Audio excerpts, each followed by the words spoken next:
La Primera Guerra Mundial es un conflicto que va a enfrentar a las potencias occidentales e imperialistas entre 1914 y 1918. ¿Cuáles son los países que se enfrentan? ¿Por qué se enfrentan en el campo de batalla? ¿Cuáles son las características generales de este enfrentamiento y cuáles son las consecuencias que trae para el futuro? Bueno, en primer lugar, Hoffman lo que dice es que para 1910 ya todo el mundo era consciente de la inminencia de la guerra y de que se trataba de un enfrentamiento inevitable. Lo que plantea este historiador marxista es que la era de la paz, la era de la civilización burguesa, la era de la riqueza creciente, de la formación de los imperios occidentales, todo eso que habíamos visto con el surgimiento de la modernidad capitalista, llevaba en su seno inevitablemente el embrión de la era de la guerra, de la revolución y de la crisis que le pone fin. Si una mira la descripción del corto siglo XX, este siglo arranca en 1914 con el estallido de la Primera Guerra Mundial y termina en 1989, 90, 91 con la caída del muro de Berlín y la disolución de la URSS, de la Unión de Repúblicas Socialistas Soviéticas. A lo largo de esa centuria, lo que una ve haciendo zoom es que efectivamente se inicia con la Primera Guerra Mundial, esa guerra termina en 1918, después de en medio de esa guerra, estalla la primera revolución comunista, que es la Revolución Rusa, en el año 1917. Menos de 10 años después, estalla la primera gran crisis feroz, catastrófica del capitalismo en el año 1929, con el crack de Wall Street. 10 años después de esa crisis económica estalla la Segunda Guerra Mundial, que se va a extender hasta 1945, y concluida la Segunda Guerra Mundial se va a iniciar el periodo que se denomina Guerra Fría. Es decir, que es un siglo que está marcado por las guerras, por las revoluciones y por las crisis económicas. Ese siglo completamente traumático, catastrófico, va a ser el siglo XX que se inicia con este conflicto que estamos estudiando hoy. La Primera Guerra Mundial perseguía objetivos ilimitados, tal cual como los persigue el capitalismo como modo de producción. Esta idea de que la era imperialista, que había logrado fusionar la política y la economía, genera un gran problema. ¿Por qué?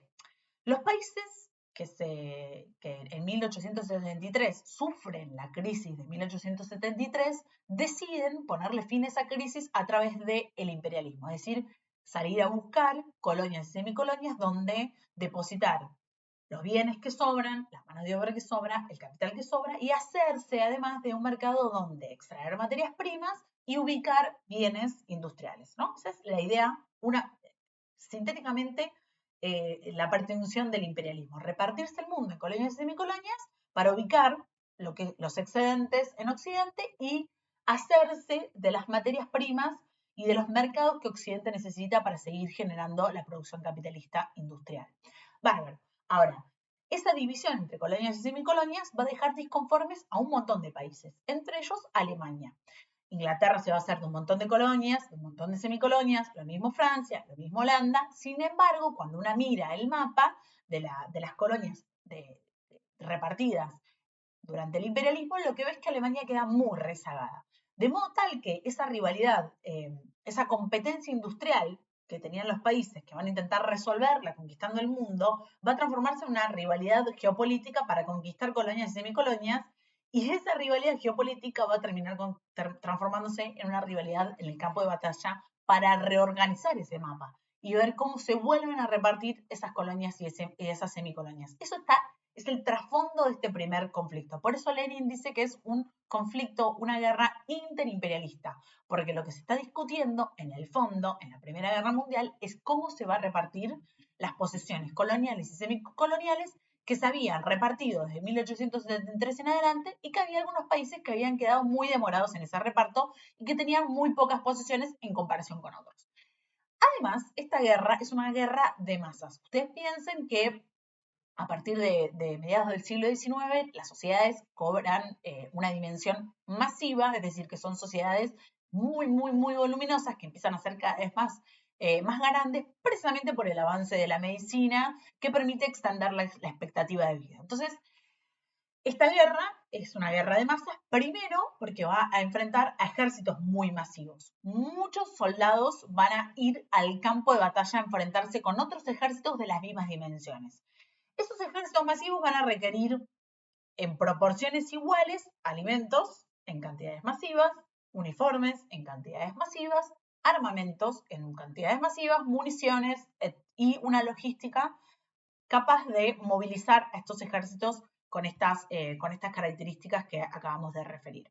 Entonces, va a ser una guerra de masas, como decíamos recién, porque las sociedades van a ser sociedades masivas, los ejércitos van a pasar también a tener esta característica, pero además todo lo operativo va a ser masivo, decíamos, armamentos, municiones, logísticas, uniformes, bueno, todo lo relativo a la vida y a la organización de esos ejércitos, pero además también las muertes se van a contar en proporciones nunca antes vistas, completamente desconocidas.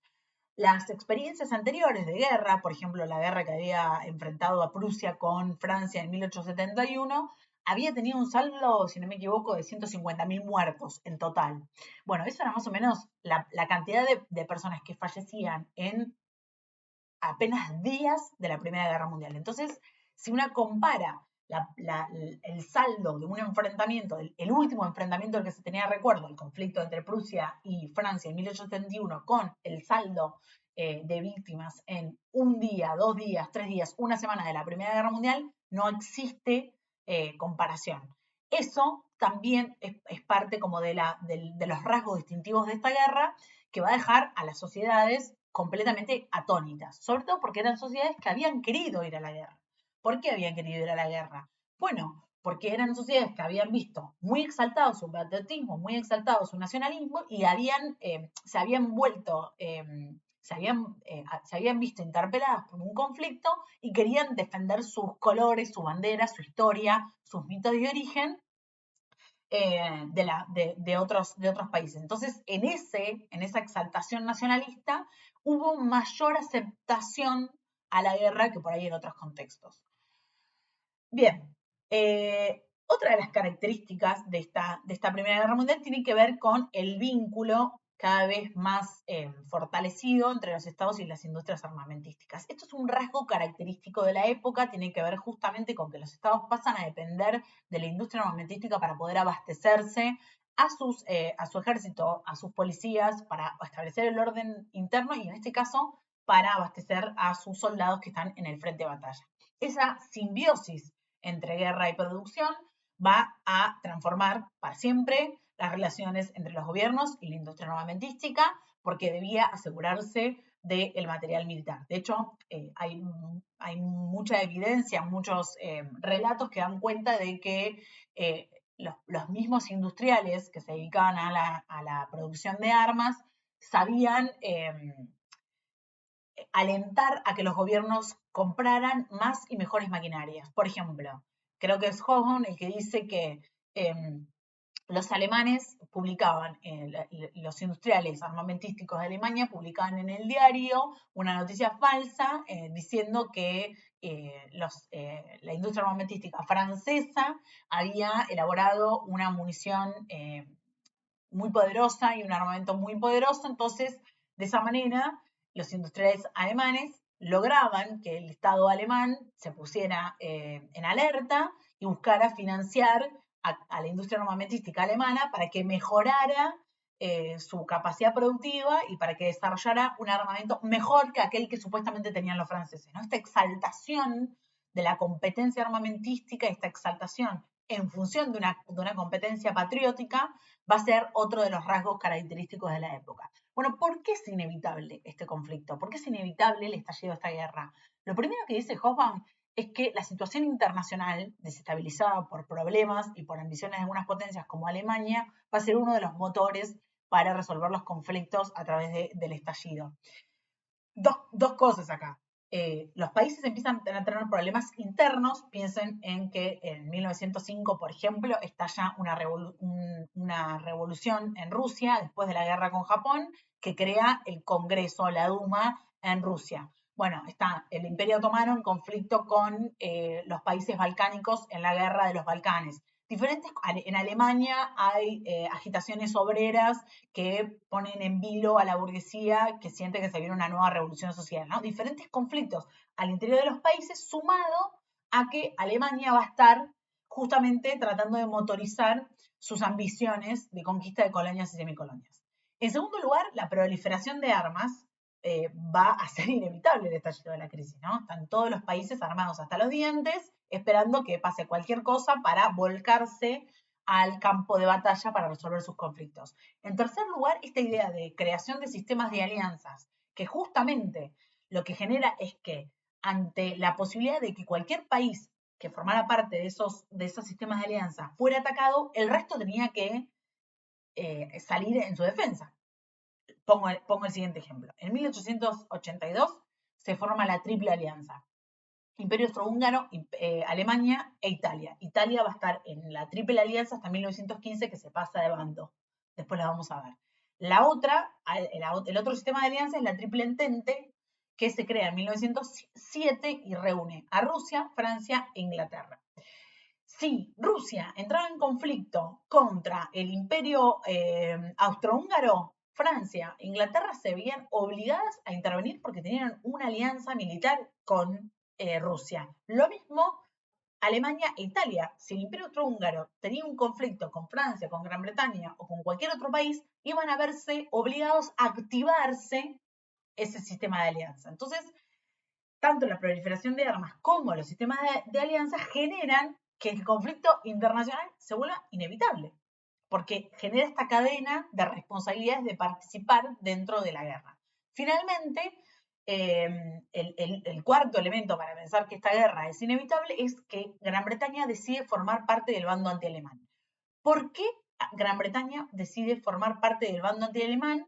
¿Y qué pensaba Alemania? Alemania creía que Gran Bretaña se iba a mantener neutral en este conflicto. Sin embargo, Gran Bretaña decide formar parte del bando con Francia y con Rusia. Piensen ustedes que Francia y Rusia son enemigos históricos de Gran Bretaña, históricos. Piensen en la Revolución Francesa, piensen en el rey de Francia financiando la independencia norteamericana de la colonia británica. O sea, hay una historia extensísima de enfrentamientos entre Gran Bretaña y Francia y también entre Gran Bretaña y Rusia por algunas posiciones en Asia y en el Pacífico. ¿Por qué Gran Bretaña decide formar parte de la Triple Entente que se gesta en 1907 y no mantenerse neutral por fuera del conflicto? Bueno, lo que dicen los autores básicamente es que Gran Bretaña advierte que Alemania está queriendo poner en cuestión el orden internacional en cuyo centro estaba Gran Bretaña. O sea, Alemania tiene un conflicto y es un conflicto con el mapa europeo